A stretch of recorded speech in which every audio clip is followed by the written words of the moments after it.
ரொம்ப சுவையான ஊட்டச்சத்து நிறைஞ்ச இரும்பு சத்து நிறைஞ்ச புரோட்டீன் புலாவ் தான் இன்றைக்கி நம்ம செய்ய போகிறோம். இது டேஸ்ட் ரொம்ப ரொம்ப நல்லாயிருக்கும். எல்லா விதமான குருமாவோடையும் மேட்ச் பண்ணி சாப்பிட்றதுக்கு ரொம்ப டேஸ்ட்டாக இருக்கும். எப்படி செய்கிறதுன்னு பார்க்கலாம் வாங்க. அஸ்ஸலாமு அலைக்கும், வெல்கம் டு ஆஸ் தமிழ். நான் உங்கள் சாய்ரா ஆஷிக். இப்போது ஒரு குக்கர் அடுப்பில் வச்சுட்டு தேவையான அளவுக்கு எண்ணெய் சேர்த்துக்கலாம். எண்ணெய் நல்லா சூடாகி வரட்டும். அடுத்து இது கூட கொஞ்சமாக நெய் சேர்த்துக்கலாம்.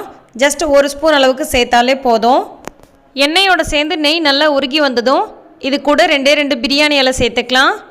அடுத்து இது கூட சின்னதாக 2-3 பட்டைத்துண்டு, 4 ஏலக்காய், 4 கிராம்பு, 2 அன்னாசிப்பூ சேர்த்துருக்கேன். அடுத்து இது கூட ஒரே ஒரு பெரிய வெங்காயத்தை இந்த மாதிரி நல்லா நீல வாக்கில் கட் பண்ணிவிட்டு அதை கைகளால் இந்த மாதிரி உதிர்த்து விட்டு போட்டுக்கலாம். இந்த மாதிரி புலாவ் செய்யும் போது வெங்காயம் தக்காளி அதிகமாக சேர்க்க தேவையில்லை, கொஞ்சமாக சேர்த்தாலே போதும்.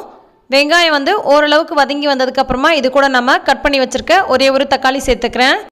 சின்னதாக ஒரே ஒரு தக்காளி சேர்த்தாலே போதும். அதிகமாக தக்காளி சேர்த்துட்டிங்கன்னா அந்த ரைஸோட கலர் மாறி போயிடும்.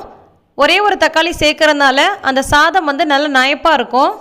தக்காளி சேர்த்துட்டு தக்காளியும் லைட்டாக வதக்கி விட்டாச்சு. இப்போ இது கூட 1 டேபிள் ஸ்பூன் அளவுக்கு இஞ்சி பூண்டு விழுது சேர்த்துக்கலாம். இஞ்சி பூண்டு விழுதும் பச்சை வாசனை போகிற அளவுக்கு வதக்கி விட்டுக்கலாம். எதுவுமே ரொம்ப நேரம் வதக்க தேவையில்லைங்க, ஜஸ்ட்டு பச்சை வாசனை போகிற அளவுக்கு வதங்கி வந்தால் போதும். இப்போ எல்லாமே நல்லா வதங்கிடுச்சு. இப்போ இது கூட கொஞ்சமாக கொத்தமல்லி, கொஞ்சமாக புதினா சேர்த்துட்டு அதையும் லைட்டாக வதக்கி விட்டுறலாம். 1 by 1 சேர்த்து வதக்கும் போது அதோட அரோமா ரொம்பவே நல்லா இருக்கும். புதினா கொத்தமல்லியை இந்த மாதிரி வதக்கும் போது சேர்க்காம தண்ணி அரிசியெல்லாம் சேர்த்துட்டு அதுக்கப்புறம் கூட சில பேர் சேர்ப்பாங்க. நீங்கள் அந்த மாதிரி சேர்க்கறதுனாலும் சேர்த்துக்கலாம். ஆனால் வதக்கும் போதே சேர்த்தோம்னா வாசனை ரொம்பவே நல்லாயிருக்கும், நல்ல ஃப்ளேவர்டாக இருக்கும்.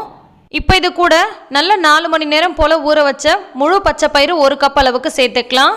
இதில் நிறைய இரும்பு சத்து இருக்குது, அதே மாதிரியே புரோட்டீன் இருக்குது, ஈஸியாக செரிமானம் ஆகக்கூடியது. இது சர்க்கரை நோயாளிகளுக்கு ரொம்பவே நல்லது, சுகரை நல்லா கண்ட்ரோல் பண்ணும். அதே மாதிரி ஸ்கின் டிசீஸ் எதுவும் வராமல் பாதுகாக்கும், ஸ்கின்னை நல்லா பாலிஷ்டாக வச்சுருக்கும். ஸோ இதை நம்ம ஏதோ ஒரு வகையில் அடிக்கடி உணவில் சேர்த்துக்கணும். இப்போது பச்சை பயிர் சேர்த்துட்டு லைட்டாக வதக்குனதுக்கப்புறமா இது கூட தேவையான அளவுக்கு தண்ணி சேர்த்துக்கலாம். எந்த அளவுக்கு அரிசி சேர்க்குறீங்களோ அதிலிருந்து 2 மடங்கு அளவுக்கு தண்ணி சேர்த்துக்கோங்க. நான் 1.5 டம்ளர் அளவுக்கு அரிசி ஊற வச்சுருக்கேன், அதனால் 3 டம்ளர் அளவுக்கு தண்ணி சேர்த்துருக்கேன். கூடவே தேவையான அளவுக்கு உப்பும் 2 பச்சை மிளகாய் கீரி சேர்த்துருக்கேன். இப்போ இந்த தண்ணி இந்த மாதிரி நல்லா கொதி வர ஆரம்பிச்சதுக்கப்புறமா 1/2 மணி நேரம் போல் ஊற வச்சுருந்த பாஸ்மதி அரிசி சேர்த்துருக்கேன். 1க்கு 2 அந்த மாதிரி தண்ணி வச்சுக்கிட்டோன்னா பர்ஃபெக்டாக இருக்கும். 1.5 டம்ளர் அளவுக்கு ரைஸ் ஊற வச்சுருந்தேன், ஸோ 3 டம்ளர் அளவுக்கு தண்ணி சேர்த்துருக்கேன். அரிசியை சேர்த்துட்டு நல்லா அடியோடு இந்த மாதிரி 2-3 முறை கிளறி விட்டுக்கலாம். ரொம்ப நேரம் கலந்துகிட்டே இருக்கக்கூடாது, ரைஸ் உடைய ஆரம்பிச்சிடும். அரிசி சேர்த்ததுக்கப்புறமா இந்த மாதிரி கொதி வர ஆரம்பித்ததுக்கப்புறமா உப்பு சரியாக இருக்குதான்னு பார்த்துக்கோங்க. செக் பண்ணிவிட்டு இப்போ நம்ம குக்கர் மூடி போட்டு விசில் போட்டுடலாம். இது சரியாக 2 விசில் வரட்டும். 3வது விசில் வர்றதுக்கு முன்னாடி நம்ம ஆஃப் பண்ணிட்டோம் அப்படின்னு சொன்னால் நல்லா சூப்பராக பர்ஃபெக்டாக வெந்து வரும். இப்போது 2 விசில் ப்ரெஷர்லாம் போனதுக்கப்புறமா நம்ம ஓப்பன் பண்ணி பார்க்கலாம் எந்த அளவுக்கு ரைஸ் ஒன்றோட ஒன்று ஒட்டாமல் நல்லா பர்ஃபெக்டாக இருக்குது பாருங்கள். நல்லா வெந்தும் இருக்குது, அதே நேரத்தில் குழையாமலும் இருக்குது. அந்த பச்சை பயிரோட டேஸ்ட்டெல்லாம் இந்த ரைஸோட கலந்து சாப்பிடும்போது நல்லா டேஸ்ட்டாக இருக்கும். டேஸ்ட்டாக மட்டும் இல்லாமல் ரொம்பவே ஹெல்த்தியான ஒரு ரைஸும் கூட.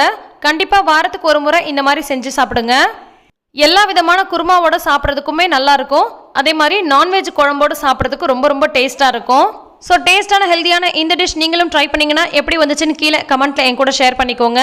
எல்லா புகழும் இறைவனுக்கே. நன்றி.